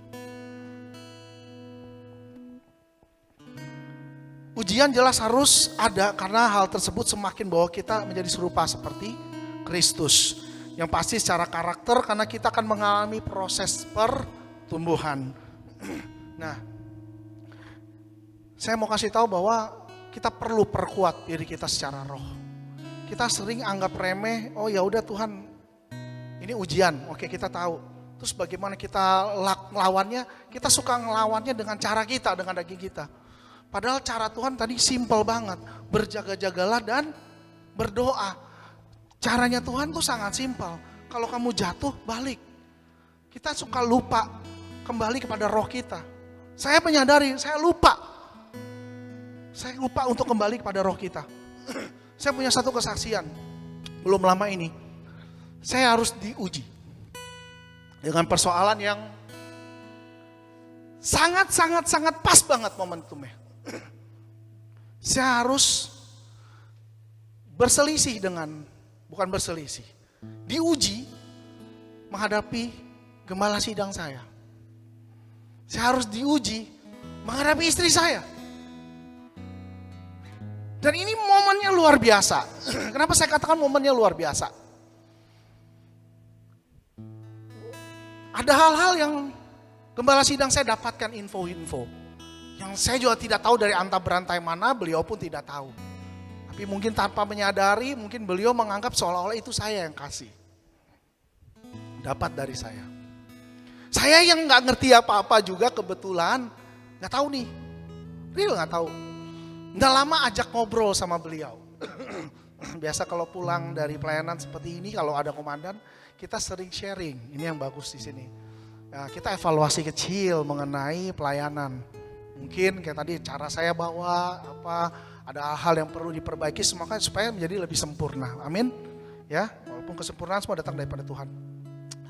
Cuma seolah-olah itu menjadi alasan kuat seolah-olah bahwa itu info sepertinya dari saya. Tidak lama kemudian dari kejadian bertemu dengan komandan itu, dengan gembala sidang kami, saya jatuh sakit. Saya harus menghadapi penyakit demam berdarah. Namun sebelum ditetapkan demam berdarah itu, saya harus menghadapi kondisi-kondisi keadaan yang hampir serasa saya mau hampir hilang nyawa. Dan di situ ada kondisi-kondisi yang kurang bijaksana terjadi di antara kami, saya dan komandan. Dan itu juga mengalami terjadi kepada istri saya. Singkat cerita, proses ini berjalan, bahkan seminggu saya di rumah sakit, saya merenung. Karena trombosit harus turun sampai 12.000, kalau nggak salah 12.000. Itu sakitnya luar biasa. Saya nggak tahu yang pernah mengalami demam berdarah, karena ini the first time saya 43 tahun diizinkan Tuhan untuk kena demam berdarah. Ya, itu ujung kaki sampai ujung rambut saya kalau dipegang sakit semua. Bahkan saya digosok punggung sama istri saya biar tidurnya udah sakit banget. Aduh, saya pikir saya udah berdoa malam, aduh Tuhan ke dalam tanganmu kuserahkan hidupku udah. Terus saya pikir saya udah harus jalan. Sakitnya luar biasa. Gak bisa saya ngomong. Kebetulan saya tipe orang yang gak pernah masalah dengan sakit, gak pernah sakit lah gitu. Jadi istri saya tahu kalau saya bisa tahan sakit. Tapi kalau saya sudah sampai sakit berarti itu saya udah sakit banget. Gak tahu gimana, pikiran-pikiran buruk terjadi. Nah, ini yang dibilang iblis bermain di dalam roh. Tapi kami tidak tahu bahwa itu roh. Saya gak mikir roh. Saya cuma mikir bahwa apa, ini komandan berpikir buruk tentang saya. Komandan pun berpikir hal yang sama. Istri saya berpikir bahwa saya udah gak benar. Namun ini yang menarik. Ada satu peristiwa Tuhan izinkan. Inilah yang saya bilang hati-hati. Teman-teman, roh itu yang tidak terlihat itu mempengaruhi yang terlihat. Saya begitu udah apatis, saya udah malas ke gereja. Saya udah melihat, aduh, gembala sidang saya gak percaya saya. Kayaknya saya, kalau dia tahu hati saya, gak mungkin. Jadi intinya saya kecewa.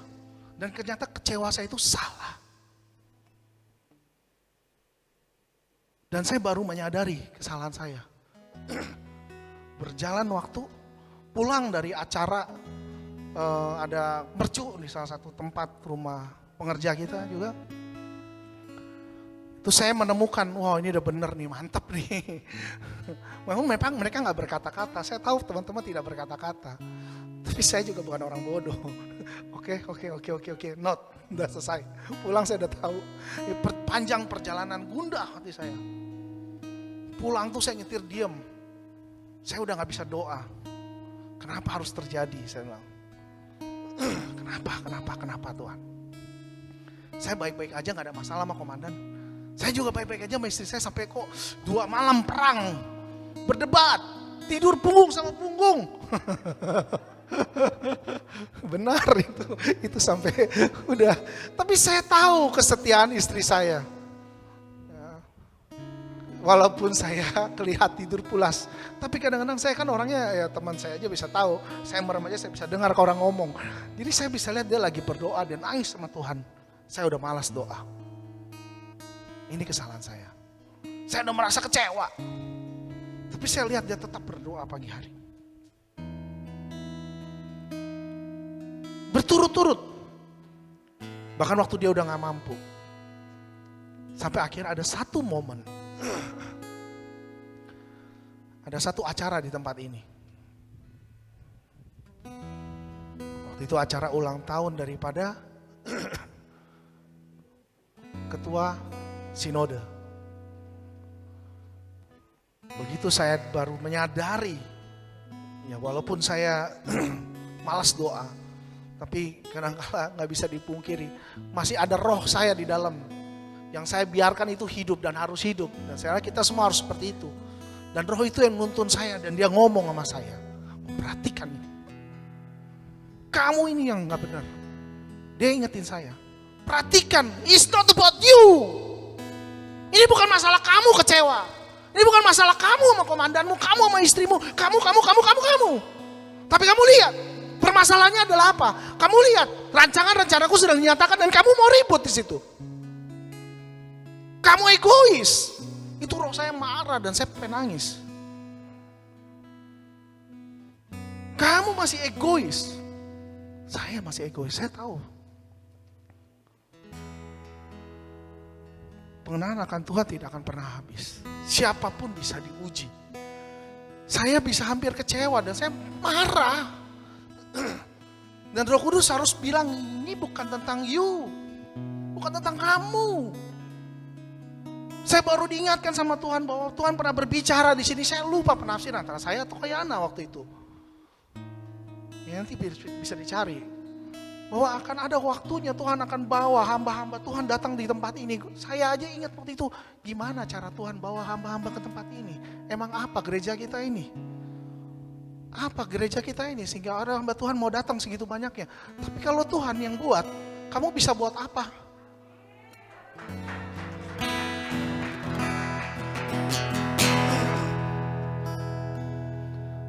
Roh Kudus tegur saya masih tegar tengkuk. Pagi hari, saya masih biarkan iblis masuk dalam diri saya. Tiba-tiba pagi hari itu, genap hari Sabtu, istri saya harus bawakan urus itu acara. Tiba-tiba pagi hari jam 6 pagi saya bangun istri saya, bangun. Antar saya ke rumah sakit. Jantung saya berdebar kencang, kok rasanya kayak mau serangan jantung. Istri saya kaget bingung. Dia bilang, gue harus jam 8 sampai gereja untuk urus. Bagaimana aku harus temenin kamu? Ya sudah, saya dengan marah bilang, oke, kamu pergi ke gereja, aku pergi ke rumah sakit. Dan lucunya, saya pergi dengan marah, mobil saya yang bawa, ke UGD gue yang pergi sendiri, gue yang parkirin di depan UGD. Ada yang aneh ya, yang aneh. Kunci saya kasih kok gue, nih, gue masuk ke UGD jalan sendiri. Dengan perasaan berdetak. Dan gak menyadari bahwa itu roh. Saya gak sadar. Karena memang iblis berusaha supaya kalau istri saya ikut saya, berantakan acara. Nah saya gak menyadari itu sampai akhirnya dokter periksa, tetot, pakailah alat lah, inilah, itulah semuanya. Periksa rekam jantung lah, cek lah. Pak, tensi bagus. Hah? Serius? Saya mulai panik. Perasaan bersalah timbul. Rekam jantung, tet. Suster gak perlu dokter bilang, wah ini bagus banget pak jantungnya. Serius. Aduh, ada apa ini? Cuma ada satu doang pak. Iramanya aja pak. Kalau yang sehat 50-68. Bapak 107. Tapi biasanya kasus ini sih cemas pak. Hah, cemas? Maksudnya, ya sebenarnya ada masalah apa pak? Coba ada pikiran pak? Aduh dalam hati saya. Benar, 2 malam ini pikiran itu terus mengganggu saya. Berarti problem saya bukan di jantung saya. Problemnya apa? Pikiran saya. Dikasihlah obat, udah sikat, plek makan. Tidur sejam dalam perenungan. Dan saya menyadari betapa bodohnya saya. Dan saya baru sadar bahwa it's not about me. Ini bukan masalah kamu aja. Ini gak selalu bicara masalah kamu yang berat. Ini gak bicara masalah saya yang berat. Tapi di balik itu mungkin ada rancangan dan rencana Tuhan yang Tuhan izinkan. Dan kamu ada di dalam bagian itu. Dan betapa bodohnya kalau kamu marah dan kecewa. Halo. Di rumah sakit saya nangis. Saya masih suruh koko saya. Lu gak usah tungguin gue. Antar anak ke gereja. Pulang saya sempat menyadari sesuatu dan saya hukum diri saya. Ya sudah, harusnya gimana dok? Kalau bapak nggak yakin, bapak bisa ke dokter jantung, ada jam 8. Saya ingat saya masih ada kuliah S2. Waduh, saya masih ada kuliah. Jam 9. Di sini Roh Kudus bilang, kamu kuliah, kamu ada presentasi. Ya sudahlah, saya keluar bayar 900.000 lebih. Buat apa? Buat belajar naruh duit dan sadar. Baru saya pikir saya mau jalan pulang dari rumah sakit ke rumah. Tiba-tiba kakak saya datang. Tuhan selalu tahu dan tepat waktu. Saya pikir saya bakal telat, harus walaupun kita masih boleh by Zoom, tapi Tuhan bisa bawa tepat waktu. Sampai rumah saya cuma kurang 5 menit, saya tinggal nyalain Zoom dan oke. Dan saya udah baik-baik saja. Saya mandi, masih ada gak kesombongan saya? Masih, dalam hati saya, perlukah saya pergi ke gereja? Istri saya bertanya, saya gak jawab. Gengsi saya masih ada toh? Masih. Sombong, lebih tepatnya, betul gak? Sombong. Saya tahu saya salah, tapi saya merasa, sampai anak saya yang WA, saya gak balas kalau anak saya ingin jawab. Papa jadi jemput kita kah? Oke nak, papa jemput. Mandilah saya. Selesai gak masalah saya? Tidak. Sampai di jalan, Tuhan masih tegur saya. Tuhan masih tegur saya. Dan banyak hal Tuhan ajarkan saya. Dan Tuhan ingatkan lagi tadi, sekali lagi, segala sesuatu yang terjadi gak selalu bicara tentang kamu, tapi segala sesuatu yang terjadi bisa ada di dalam rancangan. Ingat, kalau kamu ada di dalam rancangan, kamu nyadari itu, berbahagialah. Jangan keraskan hatimu. Kamu lihat, malu kalau kamu pilih. Memang dalam hal ini kamu diuji, komandan kamu diuji, istri saya diuji. Tapi siapa di antara kamu yang mampu melalui ini semua? Dia akan dapatkan bagiannya. Dan kamu akan lebih berhikmat, kamu harus percaya itu. Waduh, pokoknya di mobil tuh saya nangis panjang jalan. Sampai di sini saya masih ada keraguan juga untuk menegur komandan. Saya duduk di belakang, acara udah selesai, saya datang sengaja terlambat biar saya nggak perlu bertemu dengan hamba-hamba Tuhan itu di tempat ini. Supaya saya nggak merasa juga, aduh saya lagi hancur gitu loh. Ya sudahlah, saya duduk di belakang. Makan, istri saya siapkan makan seperti nggak ada apa-apa. Cuma saya mau ketemu ngobrol kok kayaknya berat ya, masih ada berat. Apa yang bicara itu? Sombong. Masih sombong orang ini. Sampai akhirnya tadi Firman katakan tadi, itulah gunanya saudara-saudara. Saya bersyukur, thank you Dani, thank you Johan, Sheni, Marfil yang mungkin beri waktu kemarin supaya saya bisa bereskan masalah saya ke komandan. Bereskan masalah saya, karena saya tahu bahwa ini boleh terjadi karena apa? Karena kita ada di bagian dan rencana itu. Nah saya bisa rilis, lepaskan, ya saya katakan ke komandan, saya salah, maafkan saya. Saya lupa bahwa rancangan dan rencana Tuhan jauh lebih penting daripada persoalan kita, daripada persoalan saya. Dan saya pulang juga minta maaf sama istri saya karena saya melihat istri saya malah lolos ujian itu dibanding saya. Dia tetap melakukan bagiannya setia, dia tetap komitmen, dia tetap punya karakter. Di saat saya kecewa sama Tuhan, saya sulit doa, karakter saya udah gak benar. Saya gak setia dengan pelayanan yang harusnya saya lakukan. Saya udah kecewa dengan pemimpin saya. Saya udah gak komit lagi dengan apa yang udah Tuhan kasih. Bicara lagi pengharapan udah gak mungkin. Tapi saya lihat dia mampu melakukan itu. Dan saya bersyukur dia bisa lolos. Dan saya bersyukur walaupun saya mungkin gak lolos, tapi masih diizinkan melihat dan belajar dari istri saya. Saya bilang hari ini saya belajar dari kamu. Dan Tuhan bisa kasih siapa aja untuk alat pembelajaran. Amin.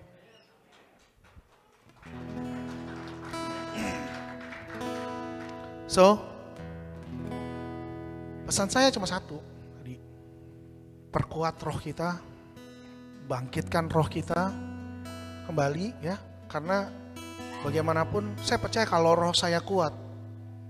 Saya juga tahu saya lagi ada banyak persoalan dan lagi banyak tugas dari kuliah mungkin jadi distract. Saya doa memang gak lagi maksimal saat itu. Saya harus mengakui. Ya doa aja cukup gitu loh. Biasanya ada hubungan pribadi, saya rasakan hadiratnya. Saya rata-rata saya berdoa jam 12 malam sampai jam 3. Kali ini saya nggak lakukan itu. Karena apa? Lagi capek, nggak bisa tidur, dan banyak masalah mungkin ya. Tapi itu bukan alasan. Bukan alasan. Kalau kamu menyadari ini, harusnya kamu nggak menjadikan itu alasan. Kembali lagi lah, Tuhan mau lihat kamu yang lagi menggebu-gebu semangat di dalam Tuhan. Saya minta WL. Dan saya percaya, semoga melalui kesaksian ini, saya mau kasih tahu, pembentukan karakter kita jauh lebih penting daripada segalanya. Dan pergesekan dengan sesama kita, baik mungkin dengan pemimpin kamu, di pelayanan, di tempat sekuler kamu, dan lain sebagainya, itu boleh diizinkan terjadi oleh Tuhan untuk membentuk karakter kamu. Tapi kita harus belajar menyadari, benar gak nih? Ini jangan-jangan memang salah kita loh. Ini memang ternyata buat kita loh proses pembelajaran. Gak selalu bicara tentang kamu. Haleluya. Amin.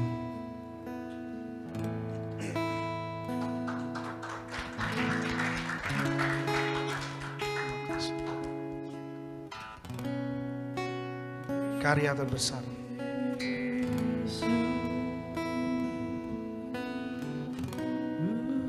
Karya terbesar dalam hidupku, pengorbananmu yang selamatkanku.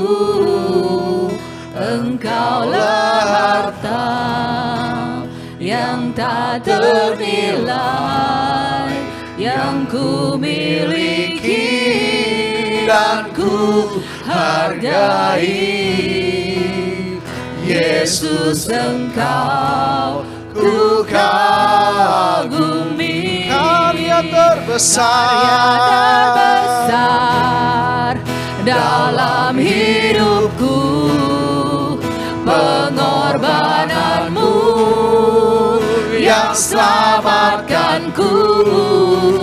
Engkaulah harta yang tak ternilai, yang ku miliki dan ku hargai. Yesus, Engkau ku kagumi. Karya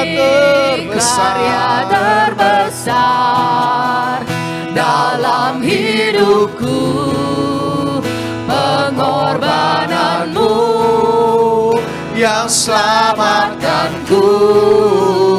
Engkaulah harta yang tak ternilai, yang ku miliki dan ku hargai. Yesus, Engkau ku kagumi. Terima kasih Tuhan. Dalam hidupku, Hari ini kami belajar daripada Engkau. pengorbananmu Melalui setiap ujian demi ujian yang terjadi dalam setiap kehidupan kita, Engkaulah harta yang tak ini bukan semata-mata karena ujiannya Tuhan. yang ku Ini bukan permata-mata karena persoalannya yang kami alami dan kami merasakan suatu hal yang tidak enak, tidak nyaman. Yesus, Engkau ku kagumi. Tuhan katakan, it's not about you. Karya terbesar Gak selalu tentang kamu, gak selalu tentang masalahmu. Namun bisa saja hal ini terjadi karena Tuhan mau menyatakan sesuatu atas engkau dan engkau dipakai di dalamnya. yang tak ternilai, Oleh karena itu, melalui ujian demi ujian, dan ku hargai. kamu dibentuk, Yesus, kamu punya kekuatan, ku kamu belajar komitmen, karya dan kamu semakin terbesar bijaksana. dalam hidupku,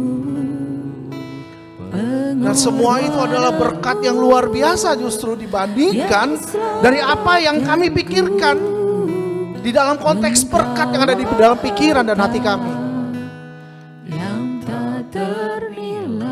Kalau Salomo saja bisa berkata, pengertian akan berkat itu harta yang begitu dahsyat, begitu berharga hikmat itu. Dan oleh karena itu kami tahu Tuhan, kami perlu diuji, perlu diproses, supaya kami semakin memahami apa yang ingin Kau nyatakan dalam hidup kami. Justru kami bertumbuh di dalam Tuhan melalui ujian. Ujian memberi kami kekuatan, ujian memberi kami kemampuan, ujian memperlengkapi kami dengan senjata-senjata yang sudah Tuhan persiapkan buat kami. Seharusnya kami belajar untuk lihat ke Tuhan, belajar untuk taruh pandangan ke Tuhan, berhenti berbuat banyak, semakin salah, semakin jatuh. Sementara Tuhan ajarkan, sederhanakanlah pola pikirmu. Hanya anak-anak yang mempunyai kerajaan sorga. Pola pikir itu yang ingin Tuhan taruh, sederhana, gak ribet, gak pusing. Ikut Tuhan tuh gak ribet, ikut Tuhan itu tidak pusing. Namun kami yang buat pusing, kami yang buat keribetan itu, kami yang buat kerusakan itu. Dan terakhir kami datang kepada Tuhan dan kami katakan, Tuhan kenapa harus seperti ini? Sementara Tuhan mau kamu menyadari bahwa gak selalu tentang kamu anakku. Karena banyak hal akan terjadi melalui kehidupanmu, bukan selalu tentang apa yang kamu mau, namun melalui rancangan dan rencana Tuhan yang sempurna atas hidupmu, justru apa yang kamu mau akan disediakan. Sekarang yang perlu kita ketahui dan perlu kita tahu adalah bagaimana saya bisa mencapai kebenaran itu. Saya bisa mengerti tentang kerajaan Allah dan seluruh kebenaran yang harusnya saya ketahui. Itu yang terpenting. Karena semuanya Tuhan tahu kapan akan memberikannya. Dan biarlah kami belajar Tuhan. Belajar untuk mengenal Tuhan lebih lagi. Belajar untuk sabar menanti jawaban Tuhan. Sabar di dalam pengharapan demi pengharapan kami. Dan kami tidak sampai harus merasa bahwa pengharapan kami sirna. Karena di dalam Tuhan tidak ada yang sia-sia. Dan biarlah kami masuk lebih dalam Tuhan. Semakin masuk lebih dalam di dalam rancangan dan rencana Tuhan. Masuk kembali di dalam rancangan. Tidak keluar ke kanan atau ke kiri. Namun fokus pada rancangan. Sehingga sampai pada garis finish. Dan saat kami menengok ke belakang, kami boleh melihat bagaimana indahnya berjalan bersama Tuhan di dalam rancangan dan rencana yang sempurna. Dan yang terlebih lagi kami boleh ada di dalamnya. Terima kasih Tuhan. Terima kasih untuk pemahaman daripadamu, hikmat daripadamu, pengertian daripadamu. Banyak hal yang tidak sempurna daripada hambamu ini, namun biar Roh Kudus yang menyempurnakan dalam setiap hati kami semua. Dan setiap pemahaman yang tersampaikan, Roh Kudus yang bekerja sesuai dengan pemahaman masing-masing. Sehingga kami bertumbuh di dalam kebenaran firman. Kami bertumbuh di dalam Tuhan Yesus. Terima kasih Tuhan Yesus. Kami serahkan segala sesuatunya kepadamu. Hamba sudah selesai dan biarlah Roh Tuhan yang terus menuntun. Sehingga pertumbuhan daripada pemahaman dan jemaat terhadap Tuhan dan terhadap kebaikan Tuhan dalam hidup setiap kami semakin ditumbuh kembangkan. Terima kasih Tuhan Yesus, biarlah di dalam namamu kami mengucap syukur selalu. Dan Engkau memberkati setiap anak-anakmu yang hadir di tempat ini, bahkan yang ada di rumah yang melihat secara online. Di dalam nama Tuhan Yesus kami mengucap syukur selalu. Haleluya. Amin. Ku kagumi karya terbesar dalam hidupku, pengorbananmu yang selamatkanku. Engkaulah harta yang tak ternilai, yang ku miliki dan ku hargai.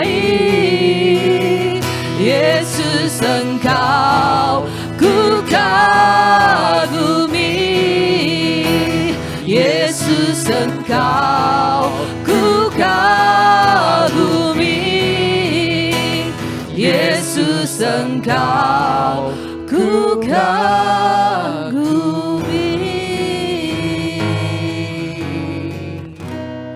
Terima kasih Tuhan. Satu pesan firman yang begitu indah pada malam hari ini. Kami mengucap syukur kalau malam ini kami boleh diingatkan kembali bahwa bukan kami yang penting, tapi Engkau Tuhan yang penting. Kerajaan-Mu yang besar itu yang penting. Teman-teman, lagu karya terbesar ini terus terang ini adalah lagu di mana pada saat saya belum bertemu gerbang pujian, pertobatan saya pertama kali, lagu ini terus yang saya ingat, yang pertama kali saya kena di dalam hati. Kata-katanya adalah karya terbesar dalam hidupku, pengorbananmu yang selamatkanku. Kalau kita renungkan kata-kata ini begitu sangat dalam artinya. Saat itu saya belum mengenal Tuhan sedemikian dalam, belum mengenal apa yang namanya alam roh. Tapi kalau hari ini bisa berdiri di sini, setiap lagu yang kita dapatkan itu punya makna yang luar biasa. Ternyata karya Tuhan itu begitu besar, bukan hanya menyelamatkan. Tapi seperti yang disampaikan hamba Tuhan tadi, bahwa ada rancangan yang besar yang dibawa di dalam hidup kita. Oleh karena itu mari teman-teman jangan pernah menyerah di dalam setiap ujian, di dalam setiap pencobaan. Karena Tuhan selalu mendatangkan kebaikan. Amin. Amin. Saya kedinginan di sini, jadi sedikit gemetar ya. Oke, baiklah, saat ini kita mau masuk dalam persembahan. Mari kita berdoa. Bapak Yesus Roh Kudus, terima kasih atas firman-Mu yang indah. Kini tiba saatnya Tuhan, kami mau memberikan bagi rumah Tuhan yang terbaik. Karena Tuhan, Engkau sudah memberikan yang terbaik bagi kami. Tapi ini adalah yang terbaik yang bisa kami berikan bagimu. Berkati setiap tangan-tangan yang memberi Tuhan. Berkati setiap mereka yang sudah melayani-Mu. Di dalam segala bentuk upaya apapun, Engkau memberkati kami semua. Biarlah saat ini mari kita naikkan pujian. Masukkan aku ya Tuhan.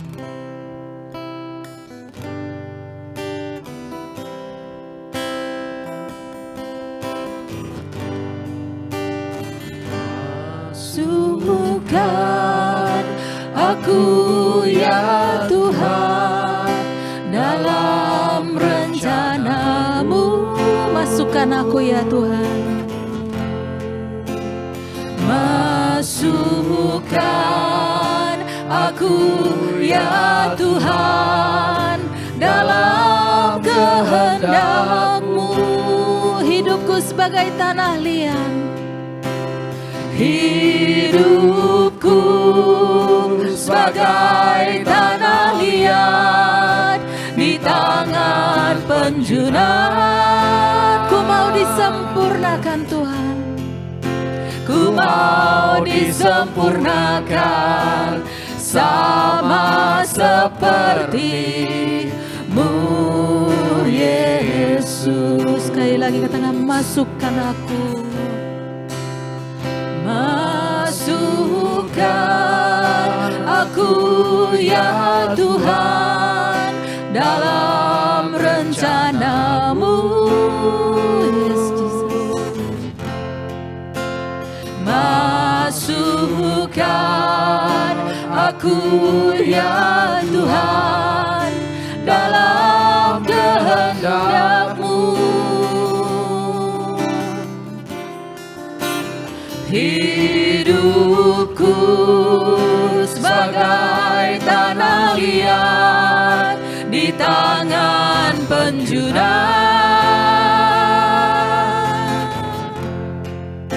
Ku mau disempurnakan sama seperti-Mu Yesus. Terima kasih Tuhan. Saya undang hamba Tuhan untuk doa berkat. Sungguh indah firman Tuhan yang sudah disampaikan oleh hambanya Bapak Antonius Suteja. Dan saya percaya itu memberkati setiap kita. Siapa di sini yang merasa terberkati oleh firman Tuhan yang baru saya disampaikan? Boleh angkat tangan? Puji Tuhan. Beri kemuliaan buat Tuhan. Dan biarlah hidup saudara-saudari juga lulus uji. Ingatlah berjaga-jaga dan berdoa. Baik saudara-saudari. Kita akan segera akhiri. Mari saya undang kita semua untuk bangkit berdiri. Arahkanlah hatimu hanya kepada Bapa, Yesus, Roh Kudus.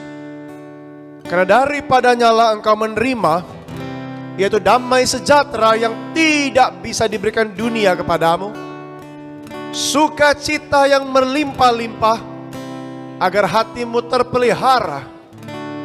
Dan firman Tuhan yang sudah engkau dengarkan, biarlah boleh rohmu dan pribadimu lakukan dalam kehidupanmu. Jadilah pelaku-pelaku firman. Biarlah apa yang engkau lakukan mempermuliakan nama Bapa, Yesus, Roh Kudus di dalam kehidupanmu. Mari kita semua yang sudah menerimanya percaya, berkata amin. Sebab kau layak terima pujian. Sebab kau layak terima pujian. Sebab kau layak. Ku agungkan Yesus, Raja di atas segala raja.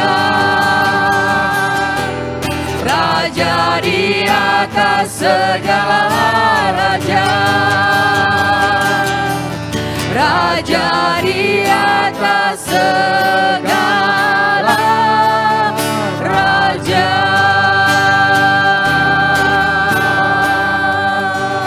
Amin.